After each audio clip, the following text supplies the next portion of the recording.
Direct from our newsroom in Washington, in color, this is the CBS Evening News with Walter Cronkite. Good evening. Dr. Martin Luther King, the apostle of nonviolence in the civil rights movement, has been shot to death in Memphis, Tennessee. I ask every citizen to reject the blind violence that has struck Dr. King, who lived by nonviolence.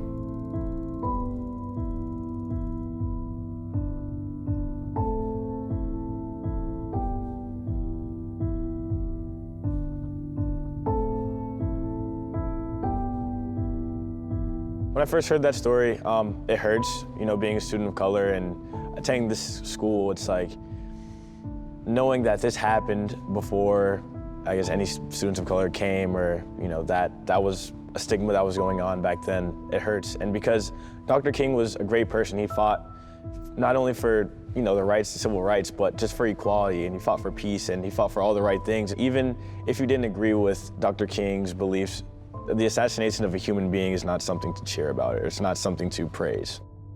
This story is just another example of the painful history that Episcopal, as a boarding school set in the South, holds, and that we have to keep telling these stories so that it's not just, oh, that hurts, but oh, we can get past that. So, you remember you read a little bit about the Server Foundation when I gave you that article? Yeah. Right, about integrating Westminster, right? I think that compared to the textbook, when you're looking at people in the yearbook or people in the student newspaper who maybe they know through a relation, or they actually understand that these are students just like I am, they are able to grasp that human contact. I don't think they get that out of the textbook. Racism wasn't just in the South in 1839, and it isn't now. And I think that does go hand in hand with a lot of Episcopal's unique traditions and our manners and our customs. One of the things that's been fascinating with this project is they get to kind of see how the civil rights movement was playing out in a place that's so familiar to them, the place that they feel is their home. They realize that what we're talking about on a national level with groups of people who don't get along, or a group who's oppressing another, they really see that that was true even on their campus. There's political cartoons that show up in our yearbook or in the Daemon that have been drawn by students that are not portraying the most positive light on race relations and maybe how our students felt about people of a different color. And so they're upset. Every page is a different cartoon. Yeah. It's just bad. They love Episcopal, but they also realize that Episcopal has always been a place of its time. And so, when you start studying an institution that had its origins in 1839 in Virginia, you're going to have a context of time and place that's going to be hard for us to understand and wrestle with in 2018. But that doesn't mean we shouldn't do it. And I think that's the great thing I'm seeing, is that they want to do it. They want to ask those tough questions, and they want to be engagingly critical of this institution, but at the same time, in order to do that thoughtfully, they've got to understand the world that Episcopal was in the context of the time that they're studying.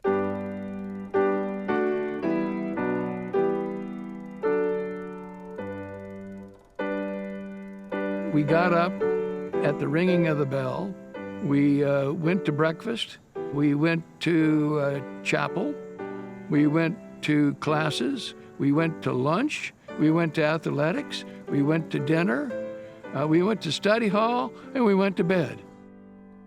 My father and I had a wrestling match at the train station as he put me on the train, literally lifted me on the train.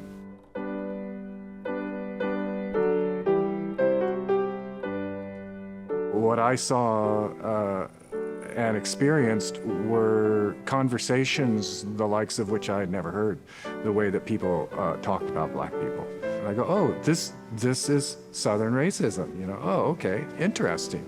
I was just glad that Episcopal finally was beginning integration, wondered what that could possibly have been like, but looking at it with a nice clarity of, we were the last class of the Episcopal High School in Virginia that was not integrated. It's sort of an amazing thing. In 1967-68 school year, Mr. Hoxton sent a letter to the alumni, who were all called old boys in those days, saying that the school was going to integrate the following year. The board members like to think that they're doing something to help the school, but I think really my impression was at that time with those boards that we wanted to work with the headmaster, support the headmaster. If you go back to Mr. Hoxton's letter, he's very clear about this being an expansion, if you will, of the core mission of the school. And he was quite bold because, you know, that was not a popular thing. Some people did leave. He was really a wonderful person, and he was highly principled, and he gave me all kinds of chances, so I'm very indebted to him, and I thought he was a truly good man. I think that the world was just changing at a rapid rate, as it is now, and it always will, probably. We're making progress. It doesn't come as fast or as gentle as a lot of people would like it, but it's coming.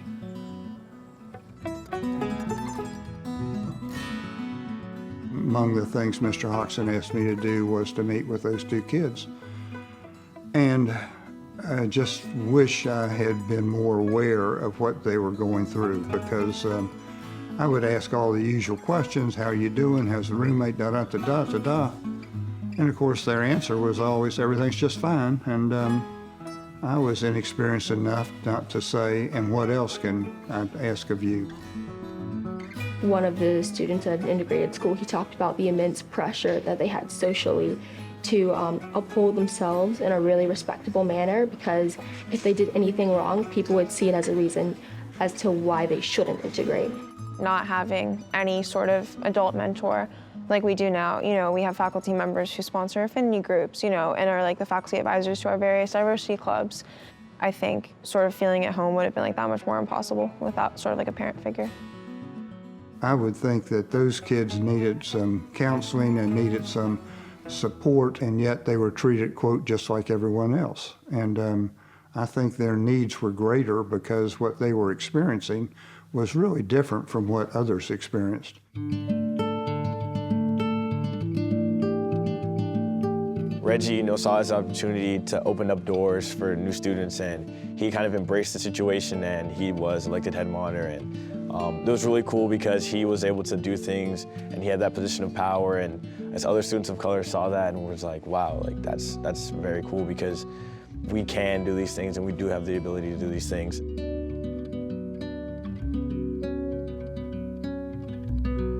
I always used to think, I talk with my family, you know, oh, you know, I felt like Jackie Robinson on this campus because, you know, you had to, you know, to be excellent.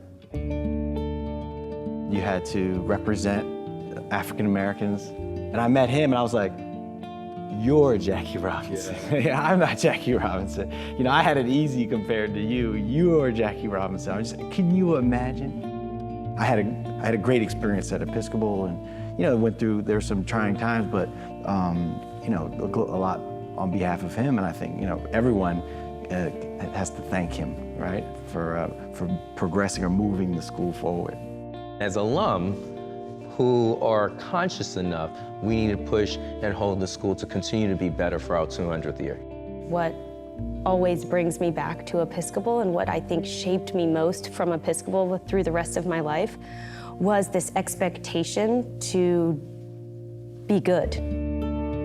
You have to sort through these issues, right? You can't, you know, take your prejudice and go live in a corner and not interact with the rest of the world because you live on campus. You have to deal with them.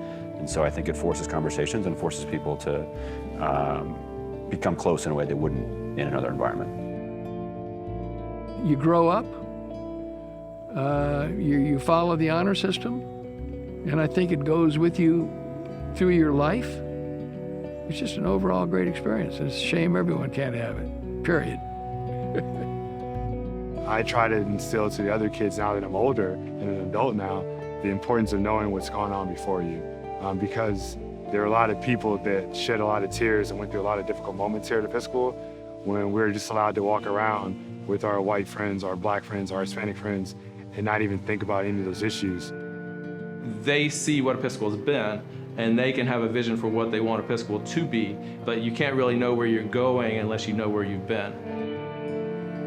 I think it also gave me a sense of courage to be able to speak up when I needed to speak up, to be a part of something that would hopefully bring about a greater good for people.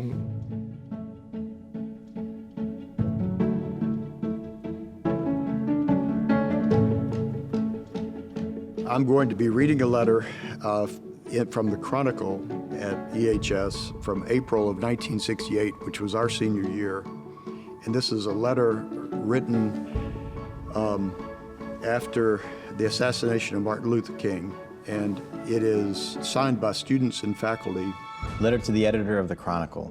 Faculty and students view racial reactions. Dear Sir. Dear Sir. Dear Sir. The events of the recent weeks has emphasized once again the acuteness of the racial situation in this country and the need for schools such as Episcopal to play their part in reaching a sane and peaceful solution. But the tensions and urgency of the national situation inevitably affects the attempts at integration on the local level. And Episcopal is no exception. The policies and methods of Dr. King may not have met with approval on all sides, but we were disappointed by the reaction of a small part of the student body to the announcement of his assassination and the complacency with which the reaction was greeted. The school has only just begun on the path to integration. And unless we are ready to learn and benefit from the experience, we shall not reach our goal. Fear, ignorance, and prejudice can have no place in a school dedicated to the ideals of Christian love and honorable behavior. Failure to live up to these ideals in the coming years will be worse than if we had never tried. Yours faithfully.